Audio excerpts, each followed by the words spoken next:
Olha, então, como que a gente aplica, né, todos aqueles dados macroeconômicos que a gente já citou ali no começo? Como que a gente chega para aplicar inflação, níveis de preço, renda nacional, PIB, desemprego no dia a dia?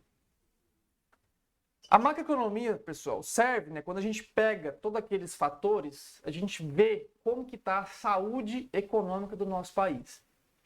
A gente basicamente, bebeu água,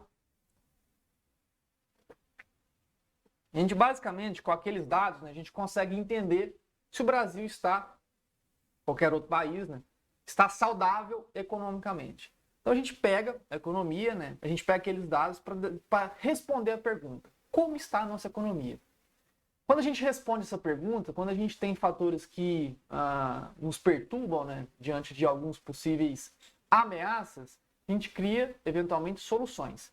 Então, a gente responde a pergunta como está a nossa economia, desenhando, né, todos aqueles fatores macroeconômicos, entendendo se a taxa de desemprego está boa, não está, comparado com o histórico. A gente entende se o PIB está crescendo, não está. A gente entende se a inflação está incomodando ou não. A inflação nem sempre é ruim, viu, pessoal? A inflação, às vezes, ela é até necessária. Não neste caso agora, não no atual cenário do Brasil, porém a gente entende. Será que a inflação hoje está bom, está ruim? A gente já adianta, né? O Brasil hoje, ele possui a terceira menor inflação dos 20 maiores economias do planeta. Então a gente tem sua inflação controlada. Para quê? Para que a gente construa, né, políticas para acelerar os pontos favoráveis e frear as possíveis ameaças.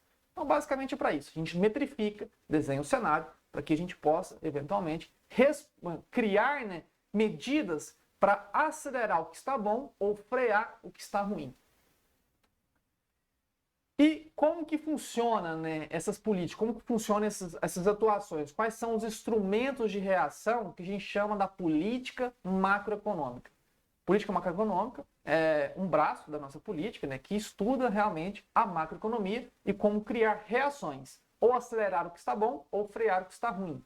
Então, na política cambial, pessoal, o que a gente tem? É o controle da taxa cambial real, que é os tais de leilão swap. A gente fala muito disso para a clientela, né, que é uma coisa, é um fator muito claro, né, de ser observado a política macroeconômica em ação. É quando o nosso Banco Central, o nosso Ministério da Economia, juntamente com o Banco Central, né, decidem por criar, né, leilões de swap ou leilões de moeda física, que é basicamente quando a gente vê a nossa moeda, né, o nosso dólar, acelerando com muita velocidade ou caindo com muita intensidade.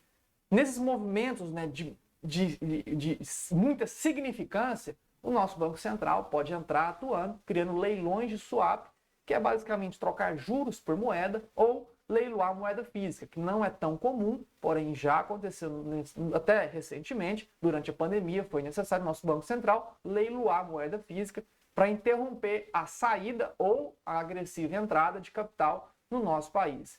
Tem também a política comercial, que faz parte da política macroeconômica, que é onde a gente facilita ou não a importação e exportação do nosso país. Quando a gente quer acelerar a balança comercial, quando a gente quer gerar talvez mais riqueza, né, acelerar o processo de geração de PIB, né, de produto interno bruto, com produtos que são exportáveis, como é o caso da soja, como é o caso da lecitina, como é o caso do farelo, como é o caso da carne vermelha.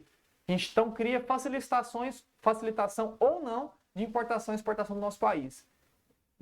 Também dos grandes motivos da gente poder usar a política comercial é quando a gente sofre talvez um processo inflacionário, aonde a nossa indústria, né, ela seja prejudicada com a falta de produto, como pode estar acontecendo com o minério. A gente consegue extrair minério de ferro do país, a gente também exporta esse minério de ferro, porém a gente tem muita indústria, né, de manufatura que usa esse minério. Então, a fim de evitar que haja um desabastecimento do produto internamente do país, a fim de não correr o risco de uma inflação, o que aquele minério não causar um encarecimento do produto que ele é produzido dentro do nosso Brasil, a política comercial pode o quê? Não impedir, mas criar restrições à exportação da matéria-prima, tá bom? Tem a política de renda, pessoal, que é o controle de preços de salários, né? Que são subsídios na cesta básica, auxílio de distribuição ou salário mínimo. Foi o que aconteceu agora. Eu vou até virar para aquela câmera ali. A política de renda, pessoal, foi uma coisa muito fácil, né, de ser observada durante a pandemia com os auxílios emergenciais do governo. a gente vinha, né, a gente sofreu um processo de inflação muito agressivo ao longo da pandemia do Covid, que foi uma consequência não do nosso governo, foi um processo observado em todo o planeta, aonde a gente observou, pessoal, um encarecimento dos produtos por falta de matéria-prima. Como o Covid obrigou as pessoas, né, a serem colocadas dentro de casa para recuperação, quarentena, a extração da matéria-prima em países grandes exportadores de minério, grandes exportadores de fertilizantes, a extração ela foi reduzida. Porque a extração ela demanda ainda muita mão de obra física, né? Pessoas ou dirigindo aquelas grandes máquinas de extração, ou elas mesmas lá, com a mão na massa, extraindo principalmente metais preciosos, né? Que, Matheus, metais preciosos eu não compro porque são joias. Não, pessoal. Se você usa um smartphone hoje, você está carregado de metais preciosos na sua mão. Você usa um computador, você está me assistindo de alguma maneira, pessoal? É por uma tela. Se nessa tela ela está vinculada a um processador, nesse processador está carregado de metais preciosos, como ouro, níquel. Então, sim, são metais aí que envolvem, né, mais o trabalho manual. E, infelizmente, durante a pandemia, né, por processo da quarentena, processo de colocar as pessoas dentro de casa, a extração desses produtos ela foi prejudicada, né? Então, de fato, a gente teve menos matérias-primas, né, sendo ofertadas ao mercado, o que desacelerou todo o processo de manufatura, né, de produtos complexos, como o smartphone, e o que acabou encarecendo não só o smartphone, mas qualquer componente que envolva, né, essas matérias-primas que foram reduzidas à extração.